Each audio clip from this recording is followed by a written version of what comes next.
ഈ 7 കുടുംബങ്ങളെ ഒരു കാരണവശാലും സർക്കാർ കൈയൊഴിയില്ല എന്ന് ഞാൻ ഈ സഭയ്ക്ക് ഉറപ്പ് നൽകുകയാണ്. സാറേ, ഇത് 2 സ്വകാര്യ വ്യക്തികൾ തമ്മിലുള്ള കേസാണ്. സുപ്രീം കോടതി പോയി ബഹുമാനപ്പെട്ട റവന്യൂ മന്ത്രി അതിനെ സംബന്ധിച്ചുള്ള വിശദീകരണം മുഴുവൻ നൽകി. പ്രൈവറ്റ് കേസാണ്. പക്ഷേ 14 പ്രാവശ്യം ഇതിനു മുൻപ് ഈ റിക്കവറി പ്രൊസീഡിങ്സുമായിട്ട് അവിടെ എവിക്ഷൻ നടപടികളുമായിട്ട് അവിടെ ചെന്നിട്ടുണ്ട്. കോടതിയുടെ നിർദ്ദേശപ്രകാരമാണ്. നമ്മൾ സത്യപ്രതിജ്ഞ ചെയ്തതിൻ്റെ അടുത്ത ദിവസമാണ് 15ാമത്തെ പ്രാവശ്യമാണ് അവിടെ ചെല്ലുന്നത്. ലാസ്റ്റ് പ്രാവശ്യം അവിടെ സംഘർഷം ഉണ്ടായി. ഞങ്ങൾ അപ്പം തന്നെ ഇടപെട്ടു. എറണാകുളം ജില്ലയുടെ കൂടി ചുമതലയുള്ള മന്ത്രി റോജി എം ജോൺ അവരുടെ യോഗം വിളിച്ചു ചേർത്തു, നടപടികൾ സ്വീകരിക്കാൻ പറഞ്ഞു. അതേ അവസരത്തിൽ അഡ്വക്കേറ്റ് ജനറൽ മുഖേന ഹൈക്കോടതിയിൽ നിന്ന് 2 ആഴ്ച സമയം വാങ്ങിച്ചു. റോജി എം ജോൺ ബഹുമാനപ്പെട്ട എറണാകുളം ജില്ലയിൽ നിന്നുള്ള മന്ത്രിയെയും അവിടുത്തെ MLAയെയും ഞങ്ങൾ ചുമതലപ്പെടുത്തിയിട്ടുണ്ട്. രമ്യമായി ആ വിഷയത്തിൽ പരിഹാരം ഉണ്ടാക്കും. അവർക്ക് ഭൂമി കൊടുത്ത് അവർക്ക് വീട് നിർമ്മിച്ചു കൊടുക്കാൻ സർക്കാർ പ്ലീസ് അവർക്ക് സ്ഥലം കൊടുത്ത് വീട് നിർമ്മിച്ചു കൊടുക്കാൻ തയ്യാറാണ് എന്നൊരു സർക്കാർ അറിയിച്ചിട്ടുണ്ട്. അവർ ആ വിഷയം അംഗീകരിച്ചു. മലയിടം തുരുത്തിലെ കുടുംബങ്ങളെ ഒരു കാരണവശാലും സർക്കാർ കൈയൊഴിയില്ലെന്ന് മുഖ്യമന്ത്രി VD സതീശൻ.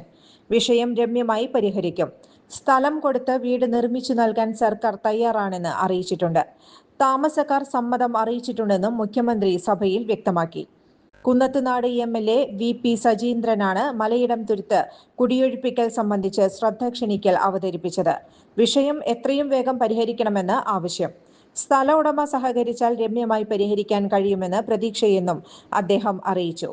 വർഷങ്ങളായി നിലനിൽക്കുന്ന തർക്കമാണ്. വിഷയം സർക്കാരിന്റെ ശ്രദ്ധയിൽപ്പെട്ടിട്ടുണ്ടെന്ന് റവന്യൂ മന്ത്രി AP അനിൽകുമാർ വ്യക്തമാക്കി. കുടിയൊഴിപ്പിക്കുന്ന കുടുംബങ്ങളെ പുനരധിവസിപ്പിക്കുക എന്നത് സർക്കാരിന്റെ പ്രഖ്യാപിത നയം. എങ്ങനെ പരിഹരിക്കുമെന്ന കാര്യത്തെക്കുറിച്ച് സർക്കാർ ആലോചിക്കുന്നു. സർക്കാർ വിഷയം പരിഹരിക്കുമെന്നും മന്ത്രി വ്യക്തമാക്കി. ക്രൂരമായ പോലീസ് മർദ്ദനം ഇത്തവണ ഉണ്ടായി. ജനങ്ങളെ പോലീസ് മർദ്ദിക്കേണ്ട സാഹചര്യം ഉണ്ടായിരുന്നില്ലെന്ന് KN ബാലഗോപാൽ MLA വിമർശിച്ചു. പോലീസ് ജനങ്ങളെ മർദ്ദിച്ചില്ലെന്ന് ആഭ്യന്തരമന്ത്രി രമേശ് ചെന്നിത്തല മറുപടി നൽകി. സുപ്രീം കോടതി വിധി ഉണ്ടായിരുന്നു. പോലീസിനെ പിൻവലിക്കാനുള്ള നിർദ്ദേശമാണ് നൽകിയത്. പോലീസിന്റെ ഭാഗത്ത് നിന്ന് ഒരു അതിക്രമവും ഉണ്ടായിട്ടില്ലെന്ന് അദ്ദേഹം മറുപടി നൽകി. ചുരുങ്ങിയ ചെലവിൽ വീട്ടുമുറ്റത്തെ വിളക്കുകൾ സംഗീതത്തിനൊപ്പം നൃത്തം ചെയ്യും. പകൽ പോലെയുള്ള വെളിച്ചവും ഒപ്പം കളർഫുൾ ആകുന്ന മൾട്ടി ഫംഗ്ഷൻ ഹാർഡ് ലൈറ്റുകൾ. വൈദ്യുതി വേണ്ട, ബാറ്ററി വേണ്ട, പൂർണ്ണമായും സോളാറിൽ പ്രവർത്തിക്കുന്ന ലൈറ്റുകൾ. കൂടുതൽ വിവരങ്ങൾക്ക് വിളിക്കേണ്ട നമ്പർ 9447132148. കൂടുതൽ വാർത്തകൾക്ക് ഞങ്ങളുടെ ചാനൽ സബ്സ്ക്രൈബ് ചെയ്യുക.